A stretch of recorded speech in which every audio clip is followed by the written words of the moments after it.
Жил бүрийн 10 дугаар сарын 17-нд Дархангот байгуулагдсан өдрийг тэмдэглэдэг 64 жилийн он баярын хурлаар Дарханготын бүтээн байгуулалт хөгжил цэцэглэлт нийгмийн эдийн засгт хувь нэмэр оруулсан гişүгтийн бааст Санжихүүгийн Бямба, Базар дарийн Хаширдэн, Батхуйгийн Батчаргал нарыг Дархуул аймгийн Цадаргын захирамжаар хүндэт дэвтэрт бичиж алдаршууллаа. Хүндэт дэвтэрт бичиж алдаршуулахад тодорхой журам байдаг. Иргэн аж ахуй нэгж байгууллагууд салбарынхаа шилдэг ажилтнуудынхаа мэдээллийг хотын ойн өдрөөс өмнө Цадаргын тамган газарт хүргүүлдэг байна. Аймгийн түүхэн алдартай мөн энэ бүтээн байгуулалтанд олон жил ажилласан ахмад буурлуудаа шилдэг онцгой хүмүүсээ бас аймгийн хүндэт дэвтэрт бичиж алдаршуулдаг ийм үйл ажиллагаа байдаг. Тэгээд нийтдээ өнөөдрийн байдлаар бол 199 иргэн маань Дархан хотын хүндэт дэвтэрт бичигдэж түүхэн өдөр алдар гавьяага алдаршууллаа.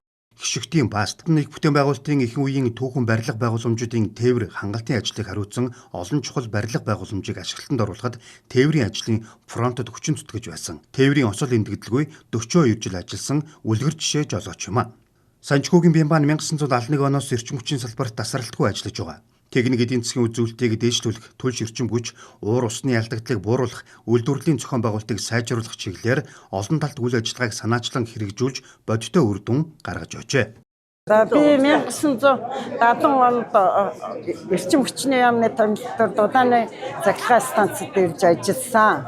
Дарханготын бүтээн байгуулалтанд 52 жил засварлтгүй эрчим хүчний салбарт эрчим хүчийг сайжруулахын тулд Дудааны эрчим хүчийг ард олныг найдвартай хангахын тулд бүх хүч хөдөлмөрөө зориулж ирсэн юм а. Батхуйгийн Батчаргал 1994 оноос Дархан цалингийн цахилгаан түгээх сүлжээ хувьцаат компанид ажиллаж эхэлсэн.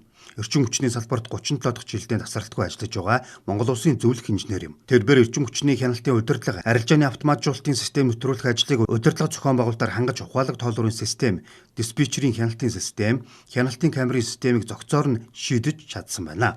Геолог уулуурхай яамны томилтоор ирж исэн. Манай Дарханы политехникум төлс эрчим хүч геолог уулуурхай яамны харьяанд байсан сургууль байгаа. Ингээд энэ 5 жил ажиллаад тэгээ 93 оноос эхлээд энэ Дархан цалингийн цахилгаан шугамж хүчээний газар Дархан цалингийн цахилгаан түгээх сүлжээ хувьцаат компани ажиллаж энэ хамт олонтой 32 жил ажилласан байна. Ингээд энэ компанийнхаа удирдлагууд компанийнхаа хамт олонд их баярлалаа. Тэгээд энэ 400 гаруй хүнтэй энэ манай эрчим хүчний байгууллагыг өндрөөр үнэлж төлөөлөл болгож миний биеийг ийм сайхан нэр хүндтэй ийм алдар шалгаруулсан Дархан аймгийн Цадаргын тамган газар бас талархснаа илэрхийлье.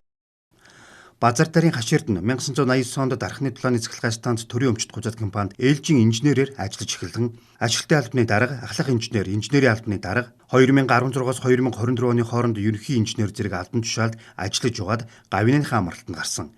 Тэрбээр Монгол Улсын эрчим хүчний зөвлөх инженер 2020-оос 2024 онуудад Монгол Улсын шилдэг 100 инженерийн нэгээр шалгарч байжээ.